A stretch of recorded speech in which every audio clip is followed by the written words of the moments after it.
Karen Rothman, president of Shir Chorus. Welcome to our concert, Songs of Prayer and Wonder. We're so glad you're here. We started with a song by one of our favorite Shir Joy composers, Linda Hirshhorn. This concert celebrates the light shining on each one of us. Next up, we'll hear Shir Joy's chamber group singing a rendition of Matovu, written by celebrated Israeli composer Shulamit Ron. She has been awarded nearly every laurel a living composer can receive, including a Pulitzer Prize, the Kusevitsky Foundation grant, and awards from the National Endowment for the Arts and the Guggenheim, Ford, and Fromm Music Foundations. This piece is a part of Ron's four-part musical collection entitled Shirim L'Yom Tov, 4 festive songs. She composed these songs for her 2 sons in honor of them becoming bar mitzvah. We hope you enjoy this composition of Matovu.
Hi, I'm Laura Logan. I'm an alto in Shir Joy and also on the board and your host for this evening's concert.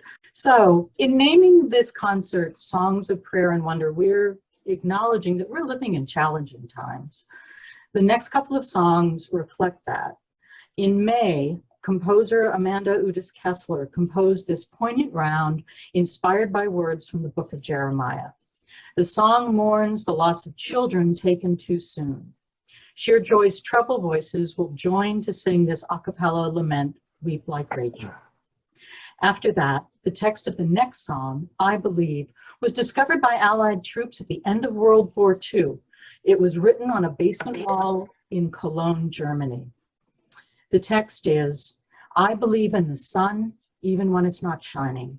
I believe in love, even when I don't feel it. I believe in God, even when God is silent. This setting is by Mark A. Miller. The soloists are soprano Bunny Callahan and tenor Tim Bodie.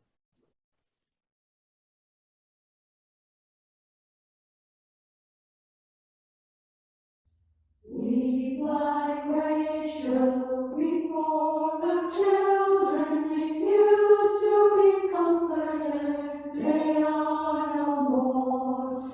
Weep like Rachel, weep, oh weep, they are no more, they are no more. Weep like Rachel, weep for the children, refuse to be comforted, they are no more. Weep like Rachel, weep for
This weekend marks the 75th anniversary of the publication of the Diary of Anne Frank.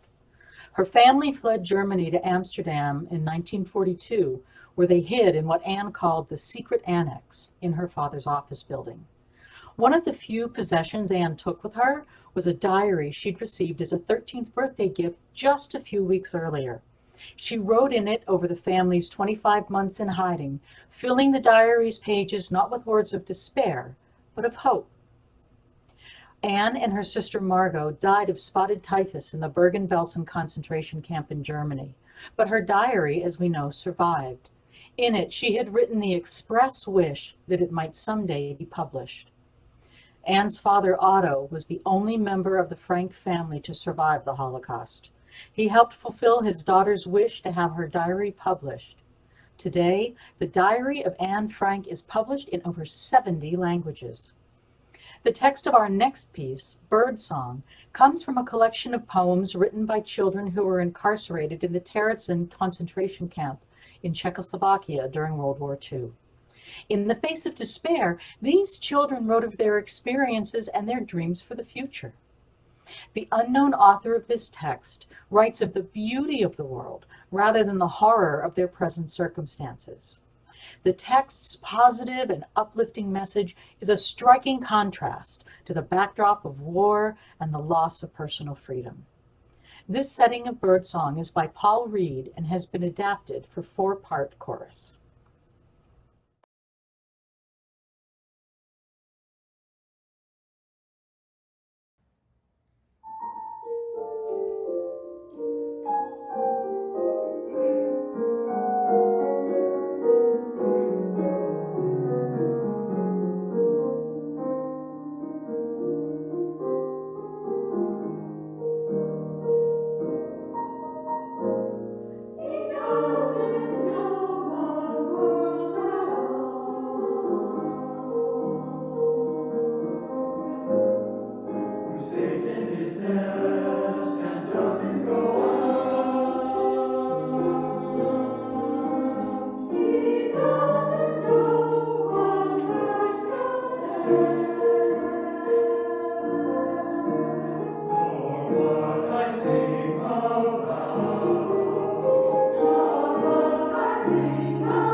Okay, so we are so looking forward to live concerts. I cannot tell you.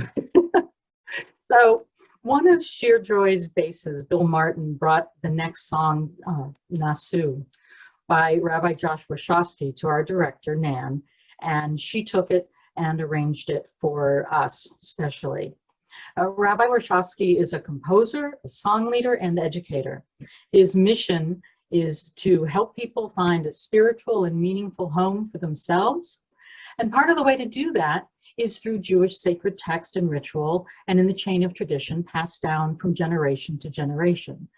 And of course, through music.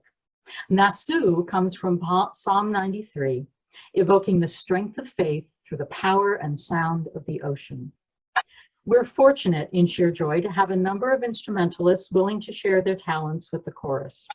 In this arrangement of Nasu, Lee Klein is our oboe soloist, and Robert Brooks adds his musical support on guitar. Enjoy this custom arrangement of Nasu.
guest pianist Leanna Hazel joined us for the next two traditional pieces. The first is a Yiddish folk song, Shah Still, about a truly extraordinary singing and dancing rabbi. We're in good company with this song. The amazing and talented Theodore Bickel recorded this song in 1959. While we can't come close to his performance, we did have a good time singing it. The second song will transport you to the season of Passover. There's one song that just about every Seder participant gets stuck in their head every year. And why not? It's a catchy tune. But our arrangement is a bit of a different take on the traditional Passover song that you all know, Dayenu.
Our next piece, Quando El Rey Nimrod, is probably one of the most popular Sephardic pieces of all time. This early 19th century folk song got a makeover with a better melody and rhythm in the late 19th century. Both versions were very popular, and the song is still beloved today in many variations all around the Mediterranean. The verses take us on an imaginative journey to Spain a few hundred years ago and recount a Sephardic folk myth about the birth of Abraham. The soloists who spin our tale are Robert Brooks and Warren Huber. We discussed the meaning behind the story and concluded that the feel of the music and the message of joy and celebration of our Padre, of Father Abraham, is the most important part. We hope that you feel that too. The band for this piece features Ann O'Brien at piano, Karen Rothman on clarinet, Lee Klein on oboe, Kathy Lillis on flute, and yours truly on alto sax.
Our next group is, well, it's a good question. Are they an octet, a double quartet? We call them both. Some call them the Crazy Eights for all the extra work they put in. Whatever you call them, they are 8 good friends. Nan, our director, woke up one morning with 3 pieces echoing their voices in her head. True story. Now, though it was very late in the season, and we mean very late in the season, these intrepid singers learned all 3 songs. Here are 3 songs for 8 friends.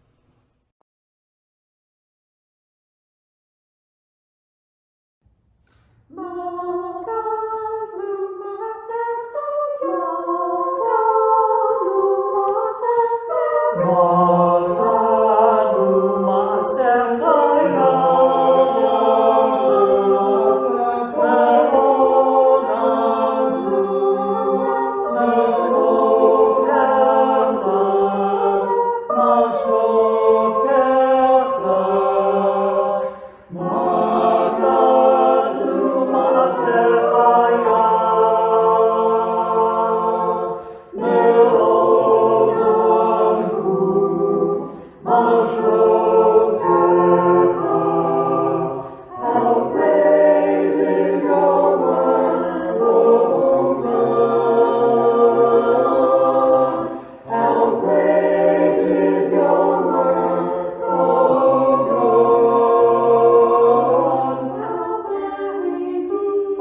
I'd like to add a note here about 3 Songs for 8 Friends. There's something just wonderful about coming to rehearsal and having Nan hand you a piece of music that she wrote with you in mind.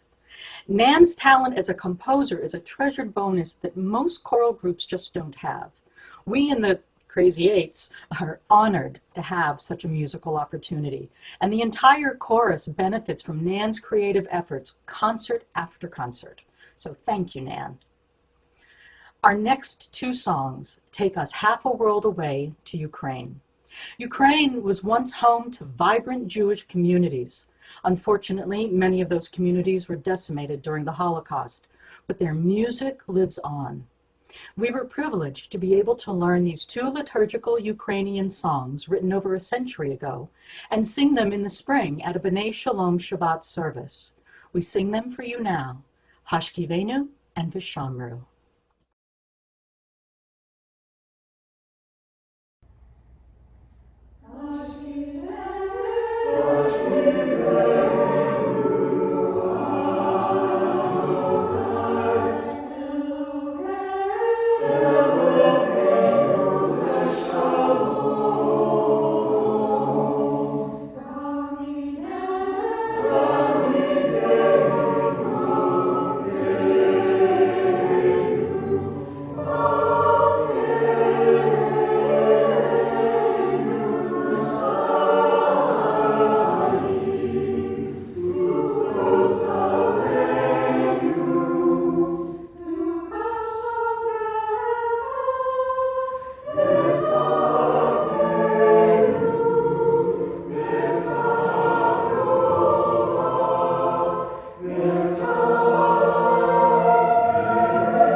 Before we introduce our last song, our chorus members would like to thank you for joining us in this concert.